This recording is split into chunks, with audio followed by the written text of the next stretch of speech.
Well, now, I have not seen a rivalry like this since the Monday Night Wars when WWE battled WCW. And the blood in that was either A, from the matches, or B, metaphorical blood, as like, them, getting talent back and forth from other companies and such like that. But no, in this one, there was like real blood. There was real bloodshed going on, which was absolutely insane because it's over magic tricks. Why you have to be so, protective of magic tricks? Well, I'll get into the reasons as to why. Hey guys, what's going on? It's Daniel Strong from QuickTime Reactions, and welcome back to my Odyssey to the Odyssey, where I'm going to be reviewing every single one of Christopher Nolan's films in the lead up to the release of the Odyssey. And last time that I did this, we talked about one of, if not his most underrated film that he's ever made all time, which is Insomnia. But after releasing Batman Begins and before coming out with the amazing Dark Knight, Nolan delved his hand into a little bit of magic and made the movie The Prestige, which, funny enough, in the year that I'm covering this year marks its 20th year since it was released. It came out in 2006, so even if I wasn't going to be doing this Nolan rewatch series, I still probably would have ended up covering this because, it is an anniversary this year. Of course, this movie is directed by Christopher Nolan. It was written by Christopher Nolan and Jonathan Nolan, but this movie is based off of a book of the same name, which was written by Christopher Priest. This movie stars Hugh Jackman, Christian Bale, Scarlett Johansson, Rebecca Hall, Michael Caine, as well as a whole host of others. And it tells the story of two magicians, Alfred Borden and Robert Angiers, who start out as friendly competitors, but after a tragic accident that happened on stage, things become bitter. And once things become bitter between these two, it turns violent. And so they spend the rest of their lives trying to outperform each other by revolving around the three simple tenets of a magician: the pledge, the turn, and the prestige. Who will win in this battle of magic? So, like I stated in my Insomnia review, these two movies, Insomnia and The Prestige, are probably two of Nolan's most underrated films that he's ever made. Because you have to think about it timeline-wise. You have Memento, which came out in 2000, which kind of put Nolan in the eyes of many as like, who is this guy? Then you have Insomnia, which is a very solid movie in its own right, but it's a different kind of feel than what Memento was. Memento was basically playing with your mind as to, what's true and what's not. Insomnia also did that, but also had, elements of a crime drama in there as well. With Batman Begins, it firmly put Nolan's eyes on to everybody, showing that, Batman can be taken seriously outside of the animated cartoons. And then with Dark Knight, he went mainstream, essentially. And Dark Knight Rises basically kind of continued that notion. Inception as well. But with Prestige, Nolan takes yet another different turn. Starts to delve into the elements of science fiction and kind of the bleeding of the lines of what is magic and what is science. Something that I think, to a lesser degree, but he definitely starts going the science fiction route with movies like Interstellar and Tenet, lesser degree of Oppenheimer, but, that element is still there. once again, Wally Feister coming back to do the cinematography, and David Julian once again coming back to do the score. So I was thinking about it after I had gotten done watching it. I believe David Julian did the music for Memento, did the music for Insomnia. James Newton Howard and Hans Zimmer did the music for Batman Begins. Julian did the music here, and I believe this is the last time that Julian did music for Nolan, because after that, Dark Knight, it was James Newton Howard and Hans Zimmer. Inception, Hans Zimmer. Dark Knight Rises, Hans Zimmer. And basically, Nolan stuck with Zimmer until Tenet. And when Tenet happened, Nolan's been with Ludwig Göransson ever since. So, this would be the last time that Julian would do a score for a Nolan film. And this score is absolutely amazing. It is really, really good.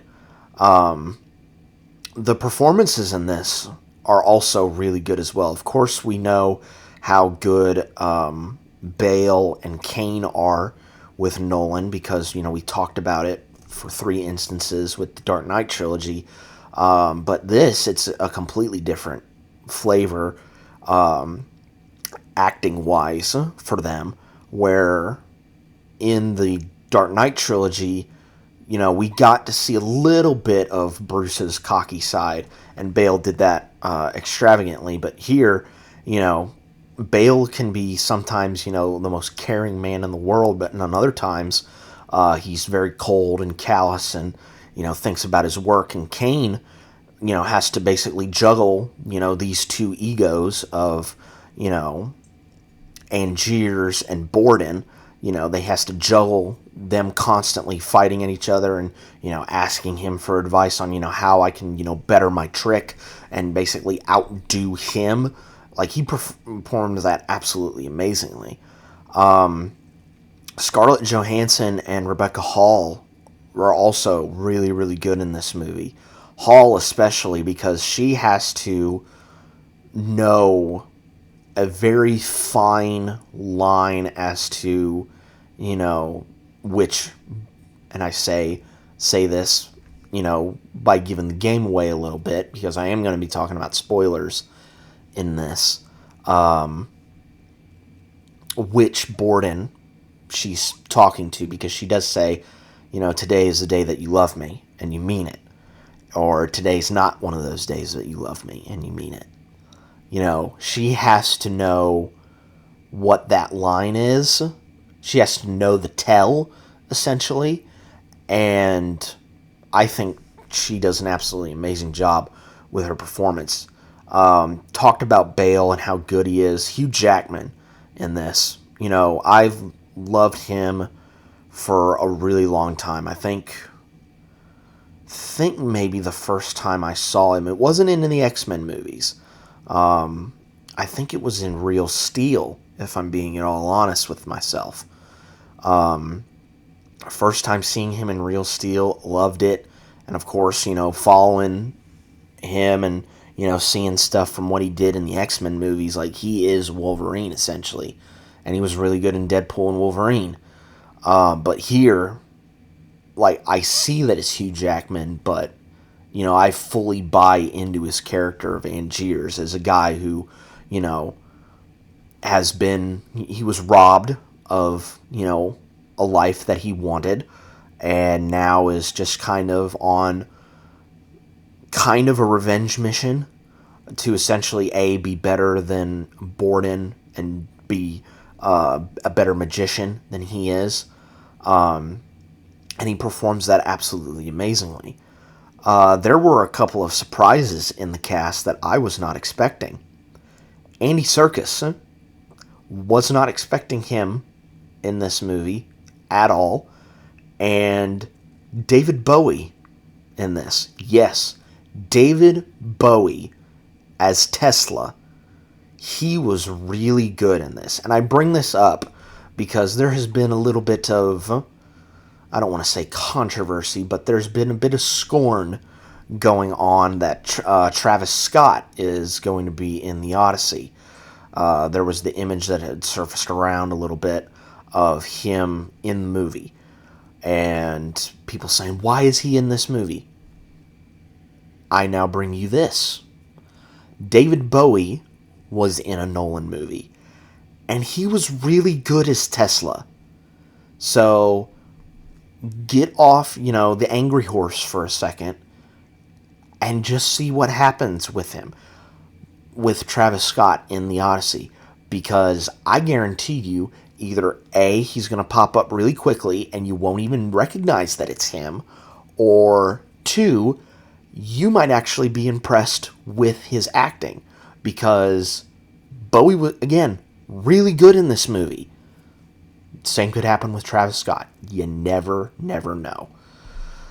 So, I'm going to be getting into spoilers, basically kind of revealing the big secret that is in this movie. So, if you don't know, or if you don't want to know what happens at the end of The Prestige, click off now.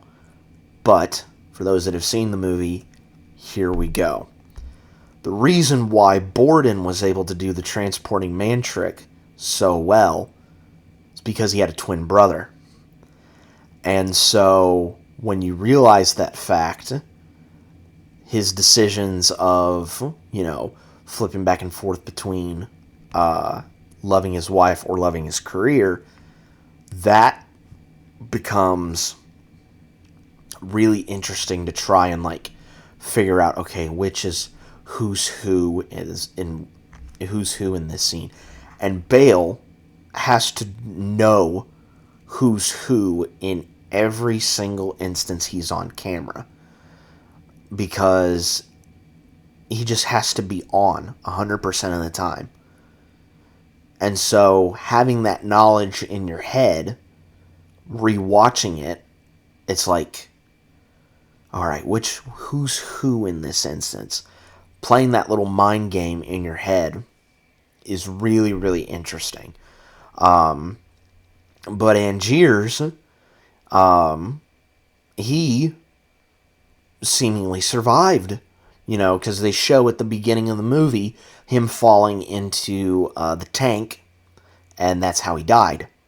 Well, as it showed also in the beginning, all of the top hats lined in the dirt. And at the end, it parallels with, because you see Angier's stagehands taking these tanks to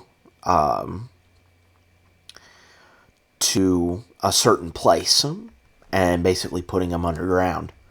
Well, that is because the machine that Angiers had Tesla make basically duplicated him. And so, he doesn't know if he's going to be the man under the stage in the box or the one that's going to be getting the prestige. And so that kind of aspect kind of mirrors also what Borden did, which was basically take turns, playing somebody else. And so I really see them as, much in the same way of Two-Face. It's like they're two sides of the same coin. One is a way better performer, but has to, find some other avenues to make himself better, to make his act better. And the other one is really good at the craft, but may not have, the best people skills. Or at least one side of him is not the best people person. The other side, yes. One other side, not so much. And so that kind of dynamic that Bale and Jackman have to portray in this movie is really, really good. And they do it so magnificently in this movie. The Prestige is one of those films that gets even better on a rewatch and rest assured, I will definitely be rewatching this, maybe after a couple of years, to let some of the details, but not like many of the big details, leave my mind. But I assume that this would get really, really good on a rewatch. But yeah, The Prestige is, I think, an underappreciated gem, much in the same way Insomnia was an underappreciated gem. Performances in this are absolutely amazing. Direction and writing, absolutely amazing. Great job by the Nolans on that. Feister does an amazing job with the cinematography. David Julian, amazing job with the score. Production and costuming, done absolutely amazingly. Captured the era perfectly. And me talking about, yeah, they wouldn't necessarily want to give away secrets because, well, that's because of the time that they were in. Revealing secrets to the public or trading secrets among men, that was considered not a great thing. Because the art is not about the trick, it's about the secrets behind it. Once you know the secrets, the trick loses all its luster. You can see the same trick over and over and over again. Like, a bird, disappearing from a cage and reappearing. Or, the simple pick a card, any card trick. You will still be amazed by it every single time. And whether you know the secret or not, it'll still amaze others that don't. Because that's the beauty of magic. You never really know the secret in the making of a trick. And I think that's what Nolan achieves most in his career, is that we all know how a movie is made, but there's a secret sort of sauce to a Nolan film that you look at it and go, how on earth did he manage to pull it off? And so far, in my journey, he's done that in absolute spades with every single one of his movies to a different sort of flavor. Every single one of them, a different sort of flavor, but the same Nolan tricks to make it absolutely spectacular. And I've been enjoying myself on this journey. But next up is going to be a film that I have covered in the past, but I would like to cover it again because, well, I believe it deserves it. Next up on the road to the Odyssey will be Interstellar. But until then, guys, be safe out there, stay warm out there, and always commit to the 3 tenets of the magic trick: the pledge, the turn, and the prestige. Because if you do, you might have yourself a magical time anywhere you go. And I will catch you guys next time.